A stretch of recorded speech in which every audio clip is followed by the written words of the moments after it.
markana waa Addis Ababa oo ay soo gaareen madaxda urur goboleedka IGAD waxa shirka ka soo qayb galay hogaamiyaasha Kenya, Uganda, Djibouti, Ethiopia, Sudan iyo Soomaaliya iyo waliba Eritrea oo la filayo inay dib uga soo biirto shirkan ama ku soo biirto ururka mar kale. Hadaba muxuu yahay ajandaha shirkan? Waa kan Cabdirasaaq Xaaji Maxamed Catoosh.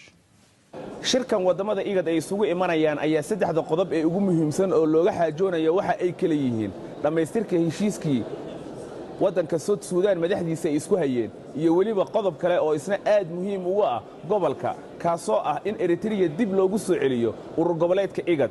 Eritrea waxa ay IGAD ka baxday bishii Abriil sanadii 2007 barigaasoo khilaaf weyn u dhaxeeyay wadamada Eritrea iyo Ethiopia. Sidoo kale qodobada kale ee shirkan looga hadlayo waxa ka mid ah in la sii ambaqaado geedi socodka nabadeed ee u bilowday wadamada Eritrea iyo Djibouti kaasoo awalba ku saabsanaa khilaaf ay Djibouti iyo Eritrea isku hayeen oo ah xuduudda labada dal u dhaxeeyo.